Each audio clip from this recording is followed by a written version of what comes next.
Testing 1, 2, 3. We are working and we're not staticking. Oh, yeah. Well, almost, I thought maybe I ought to wear a pink shirt, pink and blue kind of, but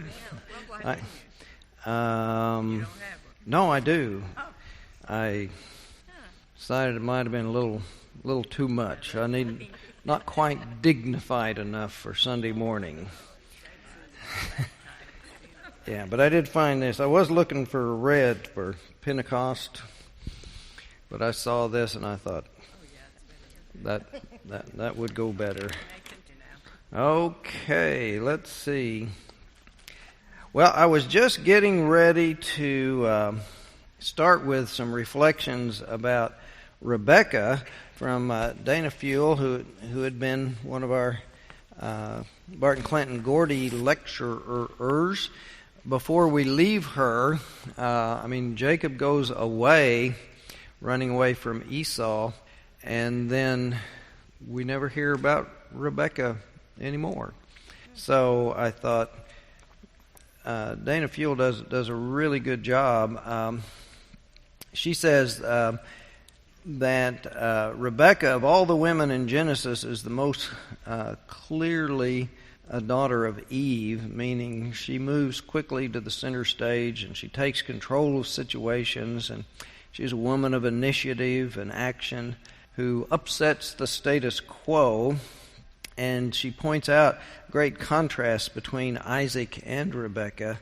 And so I got to trying to summarize, but she does such a good job of expressing this. I thought I'd just read it because I would not do as good a job as I think she does in the use of the language and grabbing a hold of all the aspects.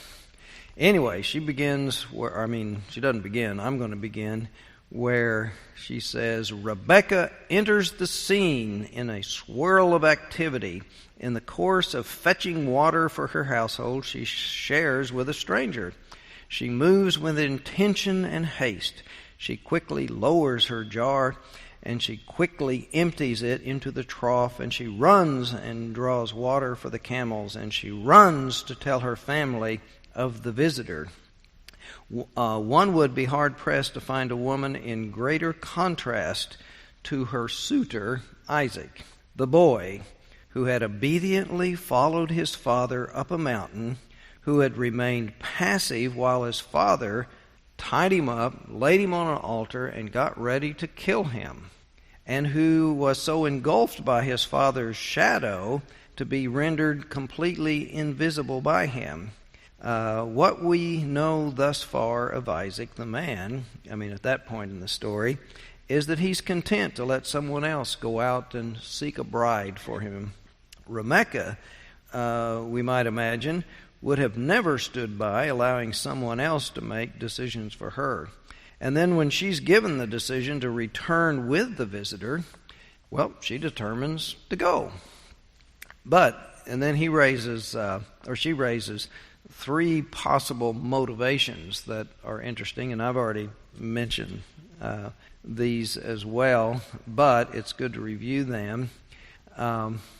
Either she was enticed by the great wealth of the camels loaded with all the goods and the report of Isaac's wealth, or she's eager to leave the control of her brother that we learn is so greedy and conniving. And so and then the third, she may have been touched by the visitor's tale of divine guidance. The servant had prayed a very specific prayer, the girl who does these certain things, and then Rebekah comes out and she does all of those certain things, and then he tells her about that prayer. And so anyway, one of the three might have motivated her. But it is she, not Isaac, who follows Abraham's footsteps. She leaves the familiar for the unknown. It is she, not Isaac, who receives the blessing given to Abraham, a blessing that may your offspring possess the gates of the enemies. And as we shall soon discover, it is she and not Isaac who determines the next recipient of the promise and the blessing. Consequently, Isaac's absence from the episode that this part she's talking about is foretelling of the role he will play as the story progresses. And then she compares him as Adam was a passive bystander while Eve was engaging the snake in theological discussion and making a decision that would mightily affect their future. So Isaac treads in the wake of Rebekah's vigor. Isaac, as family patriarch, may have authority.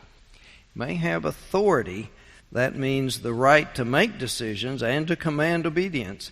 But it is Rebekah who does actually have the power, meaning the capacity to effect change. He has authority. She really exercises the power. She makes things happen. So Rebekah travels while Isaac waits. I mean, this is the thing that that she does so well. I mean, she sees the contrasts and speaks them for us. Rebekah travels, Isaac waits. And when they meet, she dismounts her camel without assistance to greet him. Once he has heard the servant's story, he takes her to her mother's tent where they consummate the marriage. Isaac loved Rebekah, we're told.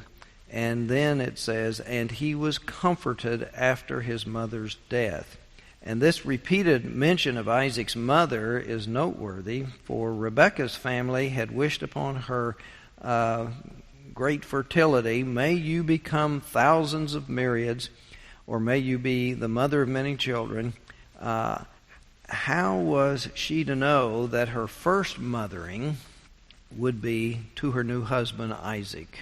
She takes the place of Sarah, physically takes her place in the tent, and emotionally has to kind of comfort and mother Isaac.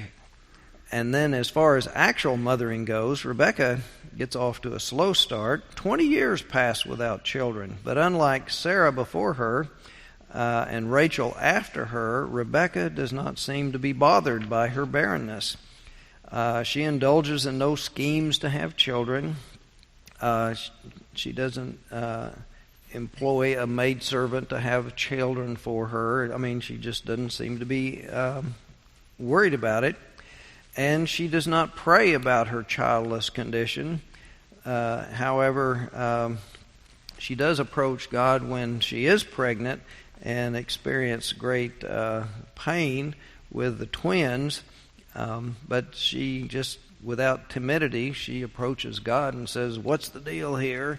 And anyway, the text gives no indication that mothering is the center of Rebekah's self-worth or her reason to be. It is Isaac who prays that Rebekah might conceive. And then it raises the question, and I can't remember if I pointed this out at the time, but why did he wait 20 years to pray? Or had he been praying all along? It doesn't really tell us. It's the flip side of the coin. It's a good thing that it doesn't have all the detail. Otherwise, our Bible would be really thick. And the other thing, the positive side, the things that are not mentioned gives us the opportunity to ponder and ask and dialogue and wonder and so forth, and that gets us more involved in the story than if it told us everything. We didn't have to wonder about anything. Anyway, while it is possible that he prays incessantly for 20 years, we get no indication. The wording suggests that he prays only once, though. But God immediately responds. And it seems that Isaac might have been waiting this long time about the prayer for offspring, is that he really didn't want to share Rebekah's mothering with a child.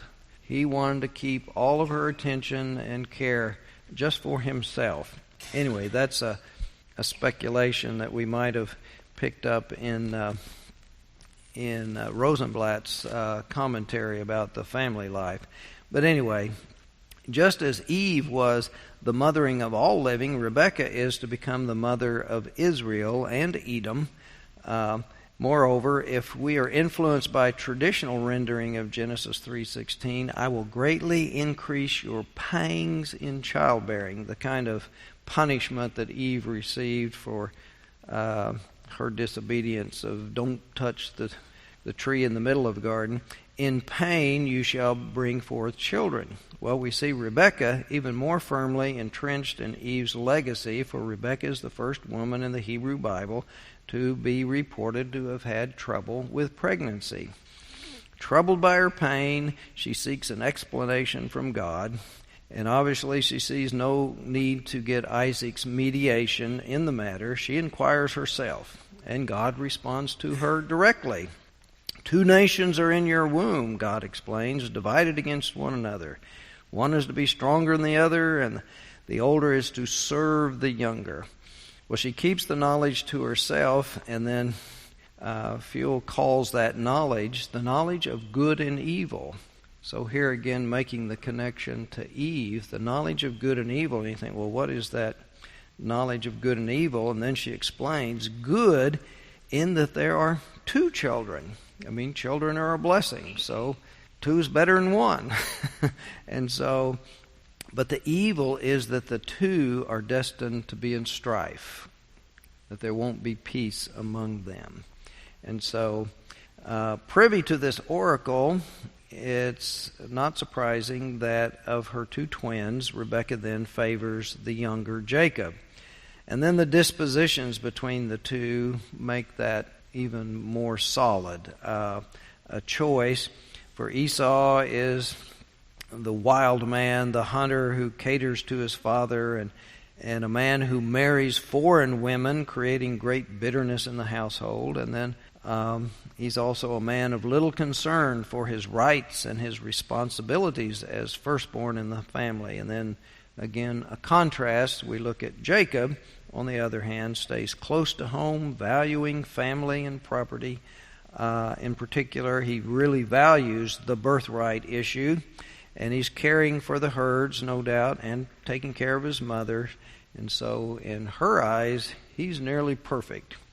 And then when it comes time for Isaac to die, and then pass his blessing, the disparity of the characterization and favor and knowledge reaches a climax. Isaac, like Adam, has the authority to name. You know, Adam is supposed to name all of the animals, but in this case, he's to name successor. And he is intent on blessing Esau, his firstborn, his favorite, the one who puts meat into his mouth. But Rebekah, on the other hand, has her own ideas, in particular one that was given her by God in that message when she inquired of why she was in such pain. The younger son shall prevail. And it is in Rebekah's interest that God's plan be brought to fruition, because Jacob represents the future, and her future is included in that future. And he is the son most likely to care for her in her old age. He's the most dependable. He's the one who values the domestic life. However, as it works out, he's not there to care for her in her old age, for he runs away and has to be gone. But Rebekah cannot allow the blessing to pass to Esau. And Isaac is old and blind and confining himself to his bed. But Rebekah, remember, is quite a bit younger.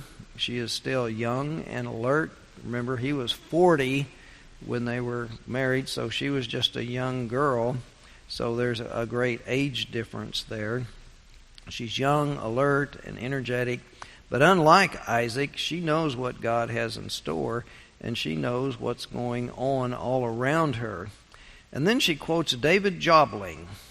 In David Jobling's words, she is more aware of the complexity of the world, more in touch with all living. Do you all know David Jobling? Yes, I do. I know David Jobling. When I went to seminary, he was my teacher. And it was a crazy thing. Yes. When I was getting ready to go to seminary, Union Seminary wrote me a letter and asked, would you be interested in, they didn't ask, do you want to sign up for, but would you be interested in a new, and this is the thing always going on in seminary, dealing with theological education. How can we do it better?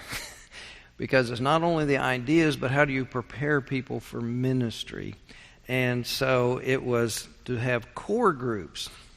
We would, rather than taking classes from professors in individual areas, Bible, systematic theology, church history, practical theology, and so forth, that we would get in our first year, we would have one guide for this journey, and we would do it all in a seminar, and we would study all of those disciplines in this one seminar. It had worked really well for second-year students. It was a total disaster for the first year. But since I said, yeah, I'd be interested, I meant talking about it, but when I got there, I was signed up and I was in it. And this was 1969. We're involved in the Vietnam War and so forth, and so we had 2 guys in our group that were dodging the draft. And so they really weren't interested in studying and learning theology. They were just hiding out. Well, that's 2 out of about 10 of us. It's a big percentage, and so we spent so much time trying to get on track on our studying, and these 2 guys were trying to sabotage, particularly one of them. On this one, I can remember he called us to have this meeting in the chapel, and he sat there and he had these books around him, and he's quoting all these people in books telling us we shouldn't be studying. Books can't teach us anything. We should just be experiencing stuff. Well, the rest of us didn't go along with it, but I thought it was quite ironic. Here he's got books around him, quoting and saying, we don't need to study books. I mean, it was...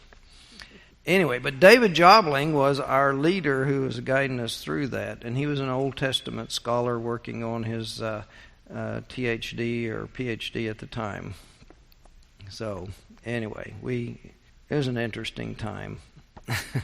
Anyway, but part of the thing he told us, even though we didn't seem to move along too well, is you're learning the tools. And with the tools, you can go learn this on your own for the rest of your career.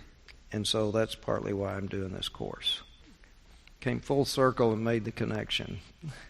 Okay, David Jobling. That was interesting. Anyway, unlike Isaac, Rebekah knows that Esau is an inappropriate choice. He has repeatedly shown himself negligent in family matters. She knows that God has chosen Jacob, and Rebekah may not be able to bless her son herself, but she can manipulate Isaac's authority for her and for God's purposes. And then again, back another comparison with Eve, whose man stands passively by while she decides and risks. Rebekah is no slave to the safety and security of the status quo. Not only does she hatch a plan to foil her husband's will, she takes upon herself all the inherent danger. And she says to Jacob when he's scared, "Upon me be the curse, my son." Well, nothing better illustrates this contrast between Isaac's authority and Rebekah's power than the story of this usurped blessing. The scene in which Isaac commissions Esau to hunt and cook for him is so that he might bless him is precisely mirrored in Rebekah's commissioning of Jacob to undertake Esau's role. With Rebekah's senses alert and Isaac's dimmed and easily deceived, Isaac's authority capitulates to Rebekah's power. The family underdogs, the mother and younger son, capsize the traditional power structure, namely the link between patriarch and firstborn. The underdogs flip it over and take over the power. The upset is not without repercussions, however. Esau wants to get revenge against Jacob, but Rebekah, ever aware of the goings-on in her household, maneuvers once again to protect the interests of her favored son. She commands Jacob to flee to her brother Laban in order to escape Esau's wrath, but lacking the authority to give him a proper send-off and unwilling to let him go without it, and obviously reluctant to reveal to the sickly Isaac the impending violence in his household, she manages again to manipulate Isaac's authority. She says, "I am sick unto death with the Hittite women," meaning Esau's wives. She tells Isaac, "If Jacob marries one of these Hittite women, I can't bear to go on living." Or in modern terms, "I think I'll kill myself." Of course, Rebekah has hit a sore spot with Isaac as well, and we have already been told that Esau's Hittite wives made life miserable for both of them. He hardly longs to have another Hittite woman in their family group. So Rebekah's lament is a threat to his own peace, and he wastes no time in summoning Jacob and sending him off to find a wife from his mother's family in Paddan Aram. Isaac may have the authority, but Rebekah has orchestrated the events. Jacob leaves twice blessed because of his mother's foresight and initiative. Let's see. Okay. Anyway, so he goes away, and the son who was to be her security in her old age does not return in her lifetime. And just as she never again sees Jacob, we readers never again see her. We don't know where she was buried. We don't know when she died. It's just off stage left and never to be seen again, and there's no sequel. There is no sequel in this story. Anyway, now one last little part from this. She makes a contrast here between Esau and Jacob. Esau, the brother, becomes Edom, both through Jacob's chicanery surrounding birthright and blessing, and through a series of characterizations that portray him as a man who's oblivious to the family values. The likeness of Jacob and Esau as twins gradually is chiseled away as contrasts emerge. Esau, the hunter, versus Jacob, the herdsman. Esau, the man of the wild, versus this domestic Jacob. Esau, the inarticulate, versus the smooth talker Jacob. Esau, who marries foreign women, versus Jacob, who marries in the family. Esau, the man of the present, versus Jacob, who looks to the future. Anyway, I thought all of those kind of contrasts that Fuel makes, and the way to really understand Rebekah in that really sharp contrast was helpful. I hope you all appreciate that as well. Now, okay. In this, then the next move is over to Rabbi Jonathan Sachs, and he's pointing out some contrast between Jacob and Esau, and then some of them are quite interesting. He tells us, and again, Isaac and the qualities of Isaac. It says he's really passive, but the way Fuel deals with him, she's dealing with the negative side of his passivity and inactivity and so forth. But there's a flip side of the coin to that I think it's important to share. I forgot. I went out to my garden yesterday, and I was working, and I took off the watch because, and I left it in my dirty jeans pocket, and I haven't. And I got out the door. Without getting it on my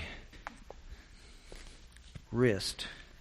But anyway, Sachs tells us that that he has a strong virtue, and that is the continuity and the continuing, the staying power. That Isaac didn't go off to Egypt like Abraham and Jacob do, and so we have a very different view, and it reminded me of an article in sociology that I read once that made a contrast in America with the people who came to America and became the stock that made us Americans for the most part. The immigrants that would leave the situations in Europe and other places, like the potato famine and other kinds of things. And one of the big sociological differences, again, the contrast, those who stayed had perseverance.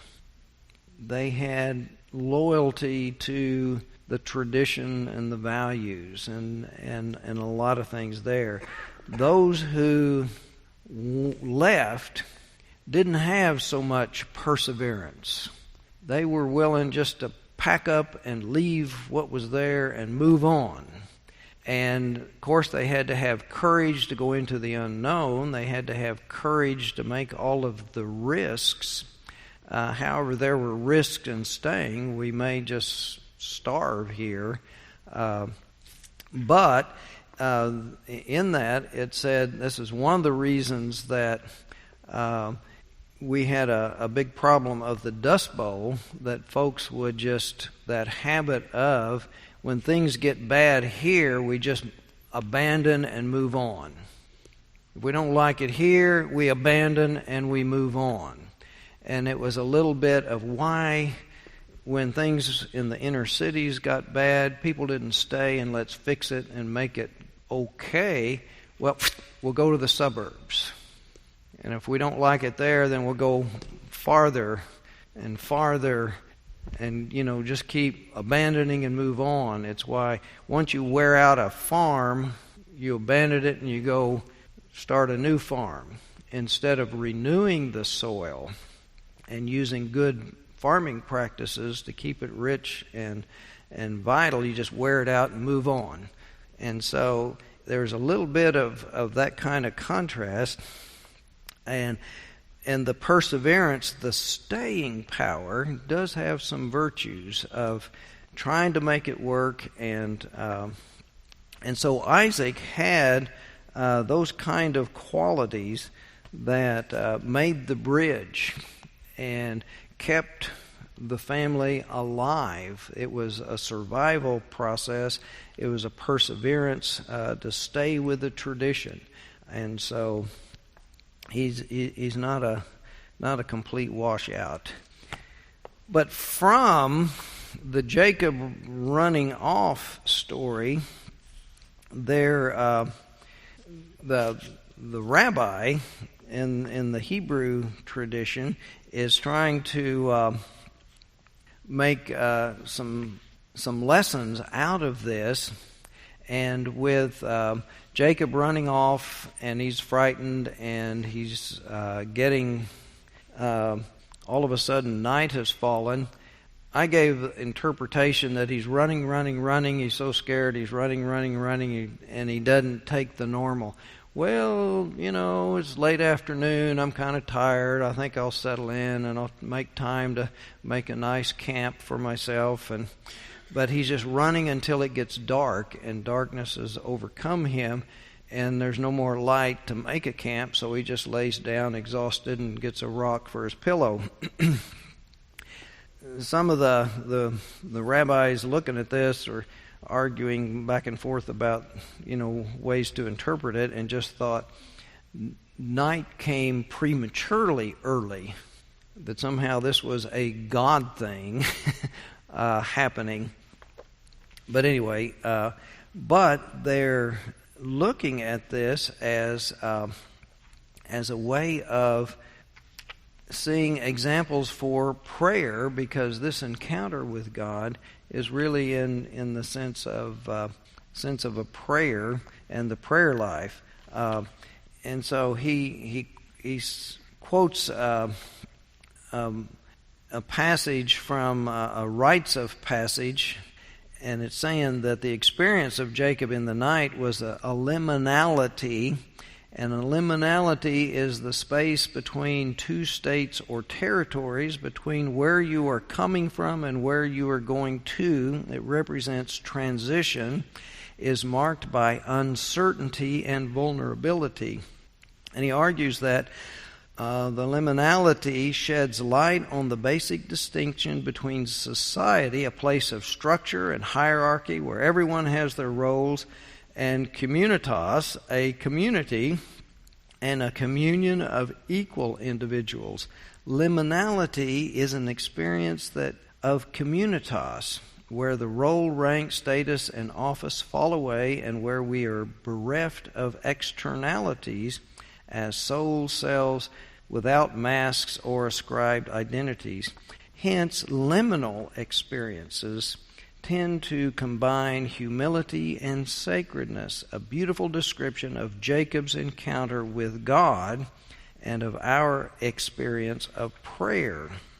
So based on that kind of view, they're looking at this, seeing the ladder going up to heaven and the angels ascending and descending in his dream and in his vision, and then he awakes and says, surely God was here and I did not know it, as an encounter of that's really what we would call prayer.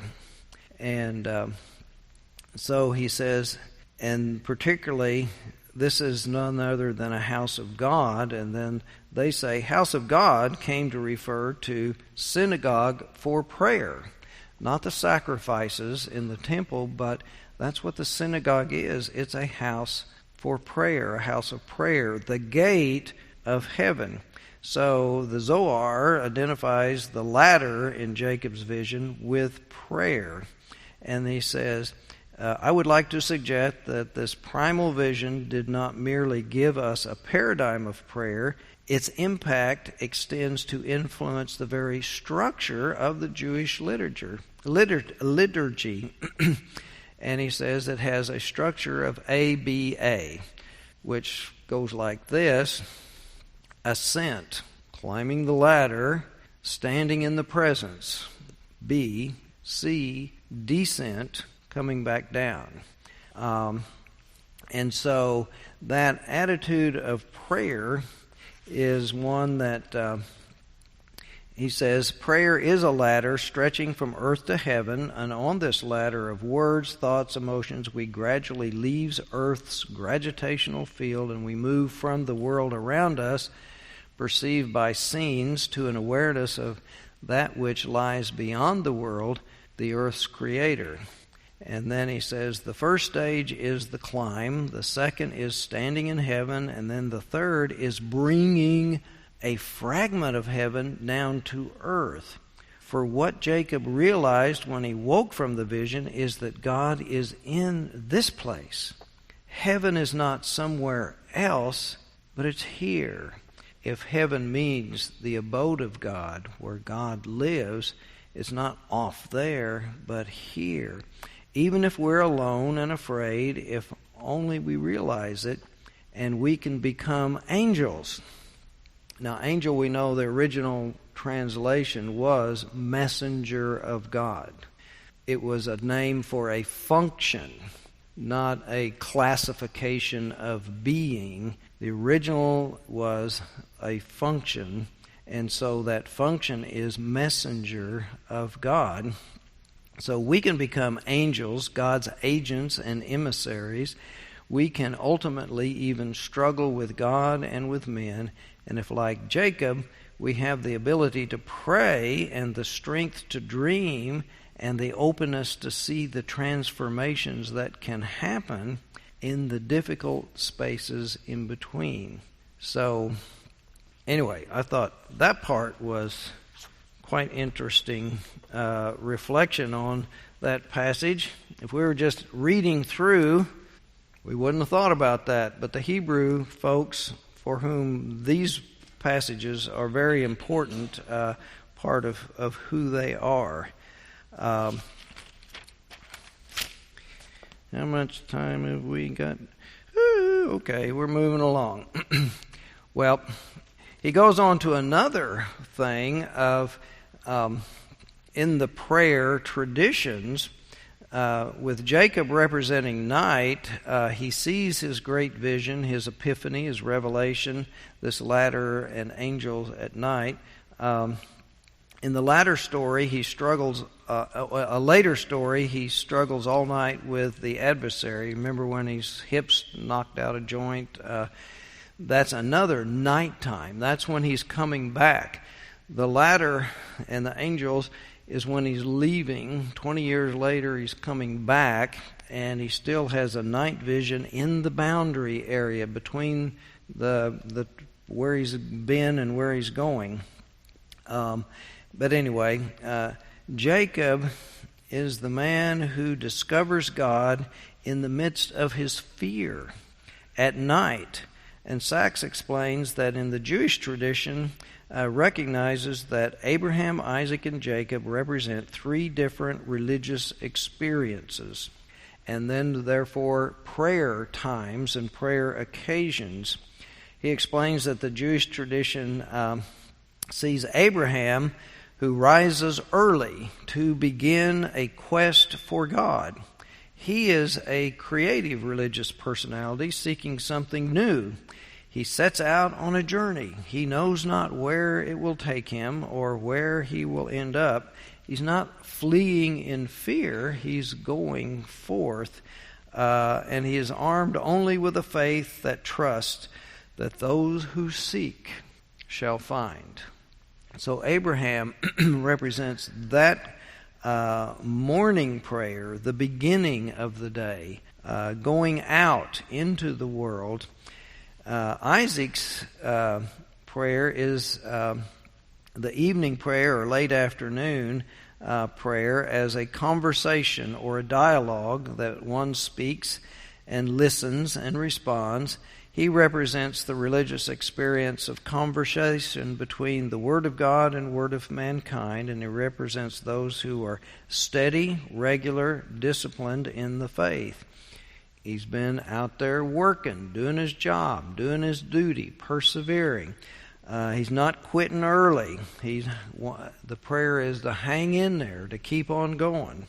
But Jacob's prayer is different. He does not initiate it. He is too distracted by all his fears and anxieties, all his plotting and striving. But into his troubled mind in the night hours comes the vision of God. He's done nothing to prepare himself for it because he's been too busy doing all the other things. It is totally unexpected. God initiates this meeting. And Sachs says this is why in the Jewish tradition this prayer time is not required. It's not obligatory. The other two are, but this one is not.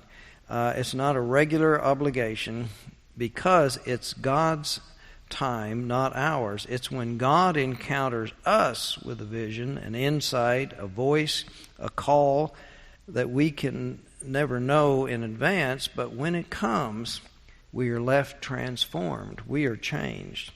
God is truly in this place, and I knew it not. Jacob discovers. The place has not changed, but Jacob is changed because of the encounter. And Sachs says these experiences usually occur to people at night.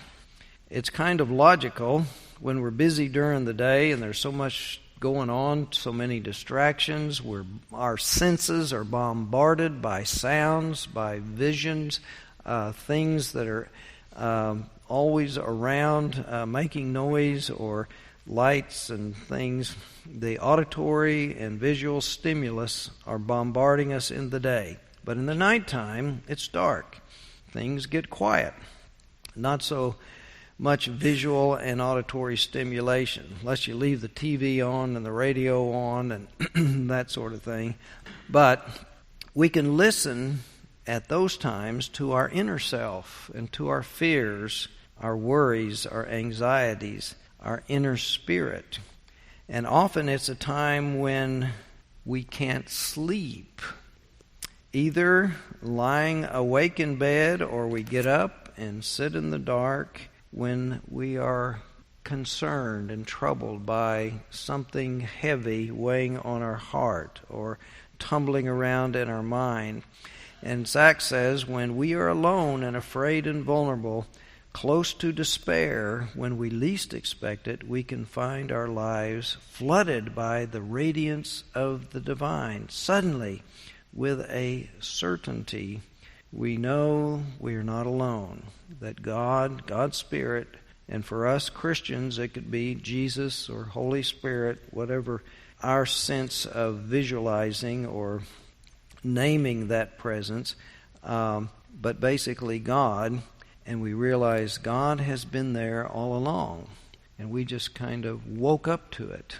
And so that's how Jacob found God. He fell into the waiting arms of God. Now, what makes this a prayer? What makes this a prayer? Is it, it's basically a communication between God and us. And it's not so much the communication in words as a communication rather of feeling God's love and care for us, the feeling that God is with us and that we're not all alone, and God is with us and all is well between us and God. Now, bad things may yet happen in the real material world, in our social and political world, and our everyday life, but it's different now. We know we have the assurance that we are not alone. God is with us. And that can make a great deal of difference in then how we go forward and face those things.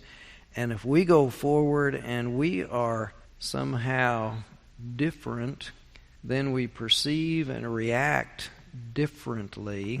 And often when we perceive and act differently, it helps things work out much better than if we went in anxious and defensive and reactive. Now, we can articulate the message with words, but those words that God is with us are just empty words unless we do really feel something, have some sense of that presence. Now, in that regard, what makes that prayer? I'll begin with this, but we'll probably run out of time. You know there are different kinds of prayer. Everybody know there's different kinds of prayer. Okay, I got some nods. And some of those different kinds of prayer, the first that I will deal with is our most common, and it's called discursive prayer, which is the prayers where we vocalize, either out loud or in our heads. We are thinking and maybe saying words. We have a discourse of words in the prayer. Those prayers can be our bedtime prayers. They can be prayers suggested in devotional literature. You know, you read the Upper Room at the end of it has a little 1 or 2 line prayer. It's words to pray. We include in those talking prayers, we're basically talking to God, and we can include praise of God in that prayer. We can include confession in that prayer. We can include supplication or asking for something. It can be, after the confession, we can ask for forgiveness, or we can ask for healing, or we can ask for patience, or we can ask for strength, or we can ask for courage. We can ask for others. We can have prayers in the discursive prayer of intercession for others, but we are asking, we're talking to God. We can ask for, in the intercession, we can ask for peace in the Middle East. We can ask for peace anywhere in the world. We can ask for an end to the gun violence in our culture. We can ask for lots of things, but we're doing the talking. And that's the most common, and it can be broken down into parts, like I said, confession or supplication and so forth. Then there's another kind of prayer that's called meditation prayer. How many heard of that? Some of you? Okay. Well, yes, in monks and monasteries, but this one that we can meditate. You don't have to be a monk to do this. We can meditate on a few verses of Scripture, like the Psalms. We could meditate on those, or a hymn in our hymnal. If you've got a hymnal at home, those verses are so powerful. Some of the hymns are really powerful spiritual guidance for our thinking and feeling. But rather than just reading through it like we do when we sing the hymn, we read it through, we close the book, we put it down, but it's to try to live with it and read it over and over again and let it kind of soak into us. And as we do, it just kind of can move our thinking and feeling and our consciousness to the themes in those verses.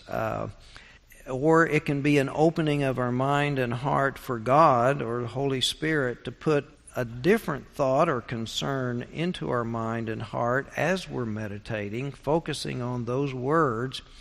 And partly what kind of happens in doing that, it kind of pushes lots of other things out and creates a space of peace and makes us less distracted. And into that peaceful time, then God can guide our thinking, our feeling, or give us a thought or an idea. Another way to meditate is to read a gospel story or an Old Testament story like the ones in Genesis and meditate on the story by trying to get into the feelings of those characters. And it's kind of what we've been doing in this study and going back to these Old Testament characters. You know, what were they thinking? What were they feeling? And not just read through it and get on to the next thing that's going to happen, but stay there and try to visualize that. Or like Jesus, when he encounters blind Bartimaeus, you think, what did Jesus see? Try to put ourselves in Jesus' place and create an image of blind Bartimaeus and then try to think, what was Jesus feeling about him? And then flip it over and then, what did blind Bartimaeus feel? He was blind, but then he was able to see. But as he was crying out to Jesus to help him, what was he feeling? What was he thinking? And then the crowd, people seeing that. What did the crowd think and feel? And then in the midst of that and reviewing that story, in the meditation prayer, you can make a link between that story and what happens in our world and our life that might be like that. And like these stories of Jacob and Esau, a lot of us are not an only child. We've had siblings. Well, what sibling rivalry issues were in my family? What are still unresolved? And from these stories, we can be kind of led by God to say, what should I do about that? Where should I go with that? And spend time and ask for God's guidance through this imagery that we're meditating on that issue and that theme. Or, world conditions or community conditions. And then that can move into a discursive prayer, asking God to let me visualize how I should act, what I should do in regard to some issue that comes to mind. And then in the Roman Catholic Church, in convents and monasteries, they have where they move from meditation into contemplation, contemplative prayer. And that's a kind of prayer that gets to the point where we've pushed almost everything completely out of our minds and that we're just receptive to being with God and that oneness with God. It's kind of creating a vacuum into which the Spirit of God can enter, and we are one with God. It's not a dialogue or a discussion. It's just being at peace with God. Sort of like Jacob, oh my gosh, God is here with me, and I didn't know it. All of a sudden become aware. Now, some people are naturally gifted with a personality and a spirituality and a disposition that they can fall right into this contemplative prayer quite easily. I can't. I've never been able to get there. And one, it takes a lot of time apart to get really into that state and not being distracted. And then another thing, I've never been able to do that. I think I have a little ADD, easily distracted. You know, lots of other people. My wife Karen can get her nose in a book and be reading, and the house could burn down around her, and she wouldn't be distracted at all. She'd be into that book and into that story. The littlest sounds and creaks and TVs and noises outside and worries about things I haven't gotten done just keep pulling my mind away. And I can't, it's why I work late at night. When everybody else has gone to bed and everything's turned off and it's quiet, then that's when I can usually do my best work and get really focused. Anyway, I can't do that so much anymore because with my bypass surgery, I discovered that there's a link between heart and stroke issues and insomnia or sleep deprivation. So having to work late at night to try to get things done had me with lots of sleep deprivation over the years. That does something to our metabolism that then affects heart health and whatnot. Anyway, I'm going to continue with a little more on the prayer stuff, but we're running out of time. And after we do that, then we'll get Jacob off to see Laban, his future father-in-law. So, any questions, comments, rebuttals? You're getting all these heads. We got almost twice as many in Sunday school today as we've had in a long time. Whoops. Well, I think that when Rebekah had all three of those qualities. She was glad to see the well. She wanted to get away. Everything worked. Oh, in the beginning, Rebekah, what was her motivation? Yeah, it was all. And that's a good point, that there are times when we will impute upon another person some motive for their action. We have mixed motives. There are lots of things, and some of them are conscious, and some of them are subconscious, unconscious motivators. They're just different kinds of things that we're responding to that often we're not aware of. It's conditioning. Anyway, so yeah, we have multiple motivations. So if we think someone did that on purpose just to hurt us, well, lots of times there's other